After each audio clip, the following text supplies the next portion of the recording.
Yes 10th one. How many of you are wrong in 10th one? Answer എന്ന് പറയുന്നത് D ആണ് വരേണ്ടത്. D D D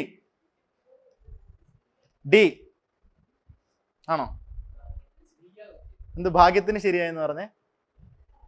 tell me എവിടെയാ തെറ്റി? അതൊരു നല്ല ക്വസ്റ്റ്യനാ. ഡി അല്ലേ? ഓക്കെ, ഫസ്റ്റ് സ്റ്റേറ്റ്മെന്റ് ആരൊക്കെ ശരിയായിട്ട് എടുത്തു? പ്രസിഡന്റ് ആർക്കാ റെസിഗ്നേഷൻ ലെറ്റർ കൊടുക്കുക? പ്രൈം മിനിസ്റ്ററിന് കൊടുത്തെന്ന് എവിടെയെങ്കിലും കേട്ടിട്ടുണ്ടോ? ഇല്ലല്ലോ, അത് തെറ്റാണെന്നല്ലോ എല്ലാവരും എടുത്തേ. ഓക്കെ, നിങ്ങൾ എവിടെയാണ് തെറ്റിക്കുന്നതെന്ന് എന്നോട് പറയണം ഇത് കഴിഞ്ഞിട്ട് കേട്ടോ. Then president can be removed from office by a process of impeachment of for violation. Okay, that is okay. But അത് കഴിഞ്ഞിട്ട് ഒരു കാര്യം കൂടി പറയുന്നുണ്ട്. The constitution defines the meaning of the phrase violation of constitution. Constitution defines. കോൺസ്റ്റിറ്റ്യൂഷന്റെ പണി അതാണോ? Define ചെയ്തിട്ടുണ്ടോ? ഇല്ല. ഓക്കെ, സോ അപ്പോൾ ഇതൊക്കെ വേഗമാണ് കുറെ ടൈംസ്. അത് ശരിയാ, ചിലർക്ക് അങ്ങനെ ഒരു പ്രശ്നമുണ്ട്. ക്വസ്റ്റ്യൻ ആദ്യത്തെ പാർട്ട് കാണുമ്പോൾ വയലേഷൻ ഓഫ് ദ കോൺസ്റ്റിറ്റ്യൂഷൻ വരെ കൃത്യമായിട്ട് വായിച്ചിട്ടുണ്ടാവും, ബാക്കി എന്ത് ചെയ്തില്ല, വായിച്ചില്ല. അങ്ങനെയാണോ തെറ്റിച്ചേ? പലരും അങ്ങനെ തെറ്റിച്ചിട്ടുണ്ടാവും. വേറെ ആരൊക്കെ അങ്ങനെ തെറ്റിച്ചേ? 1 2 3. ഇനി അങ്ങനെ തെറ്റിക്കരുത് കേട്ടോ. ഒരു ക്വസ്റ്റ്യൻ്റെ ഒരു സ്റ്റേറ്റ്മെന്റ് ഉണ്ടെങ്കിൽ നന്നായിട്ട് ആ സ്റ്റേറ്റ്മെന്റ് വായിച്ചിട്ട് എന്ത് ചെയ്യാൻ പാടുള്ളൂ, ആൻസർ ചെയ്യാൻ പാടുള്ളൂ. അപ്പൊ നിങ്ങൾക്ക് പറ്റിയ മിസ്റ്റേക്കിന്റെ സൈഡിൽ എഴുതി വെക്കണം ആ പേപ്പർ. കാരണം നമ്മളൊരു 3 മാസം കഴിഞ്ഞിട്ട് ഇതെടുത്ത് നോക്കുമ്പോൾ മനസ്സിലാവണം നമ്മളുടെ തെറ്റുകൾ എന്തൊക്കെയാണെന്ന്. സോ യു ജസ്റ്റ് റൈറ്റ് അവിടെ എന്താണ് ക്വസ്റ്റ്യൻ സ്റ്റേറ്റ്മെന്റ് നന്നായിട്ട് വായിച്ചിട്ടില്ല. ഓക്കെ, ഒരു സ്റ്റേറ്റ്മെന്റ് തെറ്റാൻ 2 കാര്യങ്ങളാണ് മെയിൻലി. ഒന്നെന്താണ്, അറിയില്ല, തെറ്റാം. 2 എന്താണ്, അശ്രദ്ധ, കെയർലെസ്നെസ്. അതുകൊണ്ടാണ് ആ സ്റ്റേറ്റ്മെന്റ് തെറ്റിയത്. ഓക്കെ, അറിയില്ല എന്നുള്ളത് ഇറ്റ്സ് ഓക്കെ, നിങ്ങൾ പഠിച്ചാൽ അത് ശരിയാവും. കെയർലെസ്നെസ് എന്ന് പറയുന്നത് പഠിച്ചാൽ ശരിയാവില്ല, പ്രാക്ടീസിലൂടെ ശരിയാവുള്ളൂ. Okay, then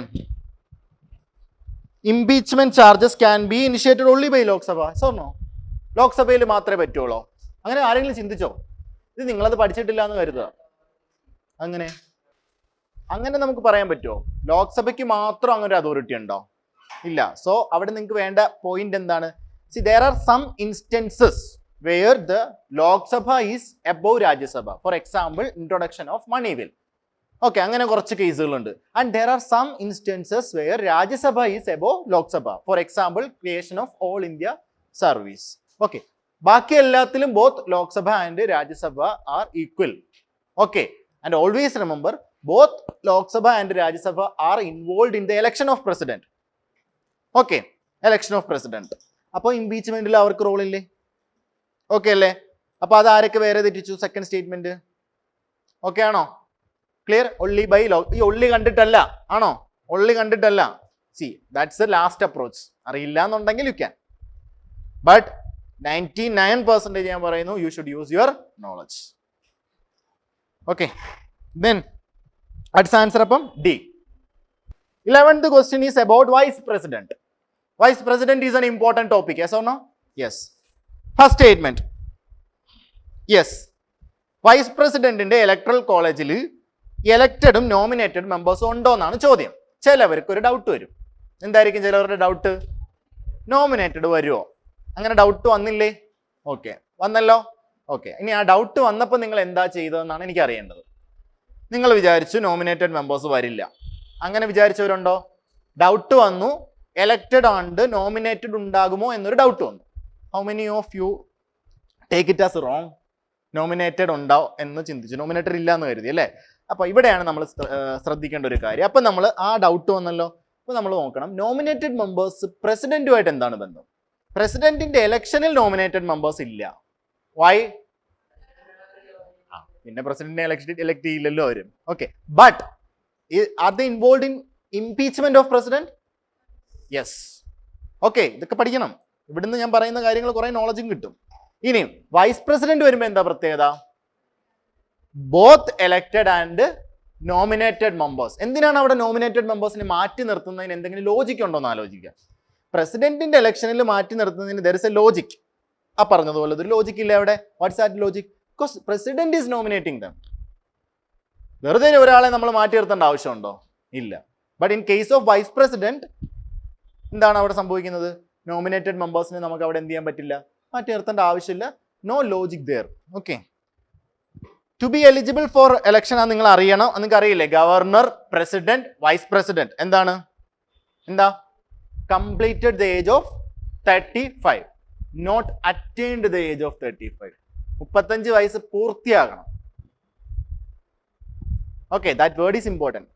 completed the age of 35. ആരൊക്കെ? Vice president, president, governor. 30 years എവിടാ? രാജ്യസഭ. 25 എവിടാ? Panchayat. 21. Prime minister is from where? Lok Sabha. 25. Okay, clear. Lok Sabha, Rajya Sabha 21. Yes, panchayat 21 അല്ലേ? അത് എന്തൊരു എളുപ്പമല്ലേ മനസ്സിലാക്കാൻ. പഞ്ചായത്ത് എത്രയോ 21 ഇയറുള്ള ആൾക്കാരൊക്കെ ഇല്ലേ? കണ്ടിട്ടില്ല ആരെയും 21 ഇയറിലുള്ള ഇന്ത്യയിലെ യങ്ങസ്റ്റ് കൗൺസിലർ എന്നൊക്കെ പറഞ്ഞ് കേട്ടിട്ടില്ലേ? ഇവിടെ കേട്ടിട്ടില്ലേ? That's it. അങ്ങനെയൊക്കെ ഒന്ന് ചിന്തിക്കുക, നമ്മുടെ ചുറ്റും ഒന്ന് നോക്കുക കേട്ടോ. ഒരു ക്വസ്റ്റ്യനെ നമ്മളെ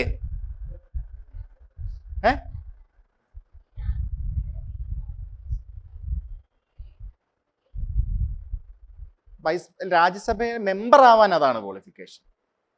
മനസ്സിലാവുന്നുണ്ട്? ഏജ് പറയുമ്പോൾ 35 പറയും. ഓക്കെ, അത്രേ ഉള്ളൂ. എന്നുവെച്ചാൽ ബാക്കി ക്വാളിഫിക്കേഷൻ ഒക്കെ ഇല്ലേ, ബാക്കി കാര്യങ്ങളൊക്കെ രാജ്യസഭയുടെ മെമ്പർ ആവാനുള്ള ക്വാളിഫിക്കേഷൻ. പക്ഷെ ഏജിനകത്ത് എന്താണ്, ഇറ്റ് ഈസ് 35 എന്ന് കൃത്യമായിട്ട് പറയുന്നുണ്ട്. ഓക്കെ, കാരണം എന്താ, പ്രസിഡന്റ് ഇല്ല എന്ന് കരുതുക. പ്രസിഡന്റ് എന്ത് ചെയ്യുന്നു? ആബ്സെന്റ് ആവുന്ന സമയത്ത് who will be discharging his duties? Vice president അല്ലേ? അപ്പം പ്രസിഡന്റിന്റെ ഏജ് വേണ്ടേ? Clear? So what is answer? C.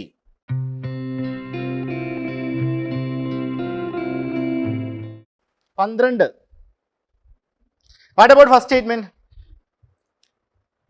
How many of you take it as right? First statement. Okay. Constitution contains elaborate specific procedure for the selection and appointment of Prime Minister. കോൺസ്റ്റിറ്റ്യൂഷനിൽ പറയുന്നുണ്ടോ prime minister എന്ന് പറയുന്ന ആള് ഇത്ര majority വേണം, ruling party അങ്ങനെയൊക്കെ പറയുന്നുണ്ടോ? കൃത്യമായിട്ട് പറയുന്നുണ്ടോ? കൃത്യ പ്രൊസീജിയേഴ്സ് പറയുന്നുണ്ടോ? ഉണ്ടോ? ഇല്ല. കോൺസ്റ്റിറ്റ്യൂഷൻ ഈസ് പ്രൈം മിനിസ്റ്റർ വേണമെന്ന് പറയുന്നുണ്ട് അല്ലേ? പക്ഷെ ആ പോയിന്റ് നോക്കി, കണ്ടെയ്ൻ സ്പെസിഫിക് പ്രൊസീജിയർ. ഓക്കെ, നിങ്ങൾക്കത് ഡൗട്ട് ഉണ്ടായിരുന്നല്ലോ. ഡൗട്ട് വരുമ്പോൾ എന്ത് ചെയ്യണം? ഇനി ഇങ്ങനെ പൊളിറ്റിയിൽ ഇത്തരം കേസുകളിൽ ഡൗട്ട് വരുമ്പോൾ എന്ത് ചെയ്യുക? കോൺസ്റ്റിറ്റ്യൂഷൻ കണ്ടെയ്ൻ സ്പെസിഫിക് എന്നൊക്കെ പറയുമ്പോൾ ഡൗട്ട് ആണെങ്കിൽ എന്ത് ചെയ്യുക? തെറ്റ്. ഓക്കെ, ഡൗട്ട് അല്ല, if you know it is specific ആണ്, നിങ്ങൾക്ക് ഡൗട്ട് ഒന്നുമില്ല, you can go with your knowledge.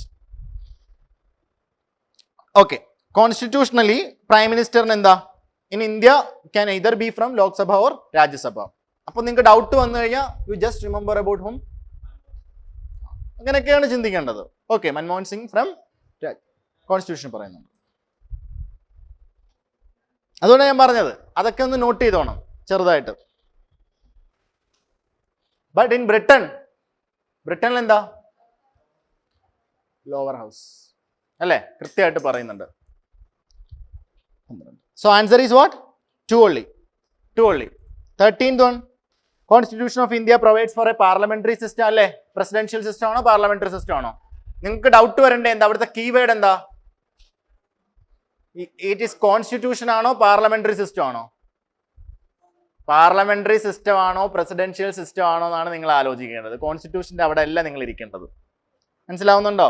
അപ്പൊ നിങ്ങൾ ഇങ്ങനെ ആലോചിക്കും, അപ്പൊ നമ്മൾ എവിടെയാണ് അതിനെ കൗണ്ടർ ചെയ്യാനുള്ള പോസിബിലിറ്റി ഉള്ളത് എന്നാണ് നോക്കേണ്ടത്. ആ സ്റ്റേറ്റ്മെന്റിനെ നിങ്ങൾക്ക് തെറ്റിക്കാനുള്ള പോസിബിലിറ്റി എവിടെ ഉള്ളത്? You can replace parliamentary system by presidential system. മനസ്സിലായോ?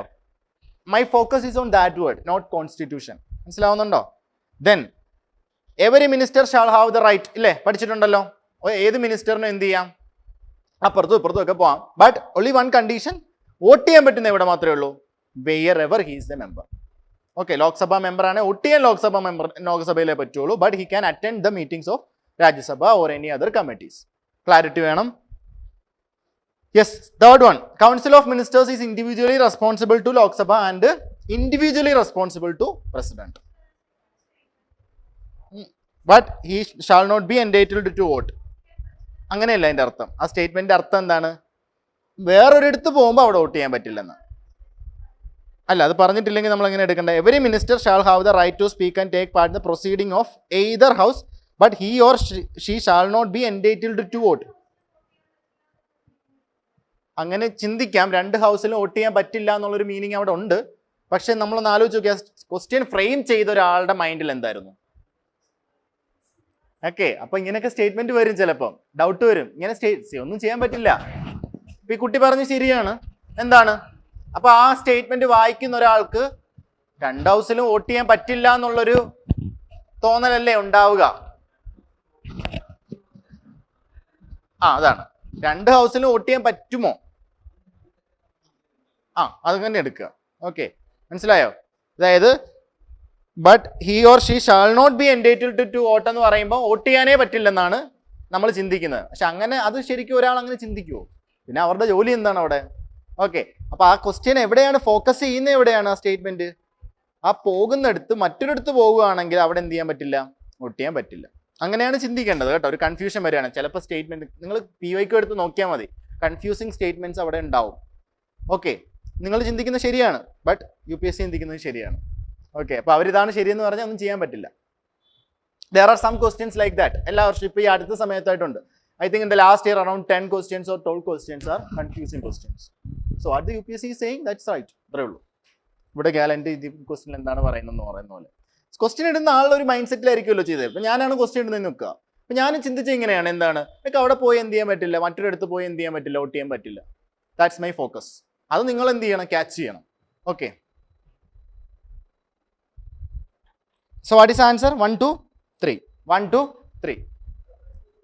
1 2 3. പ്രസിഡന്റ് ഇൻഡിവിജ്വലി, കാരണം ഒരു മിനിസ്റ്ററിനെ ആരാണ് റിമൂവ് ചെയ്യാൻ പറ്റുന്ന? ആർക്കാ?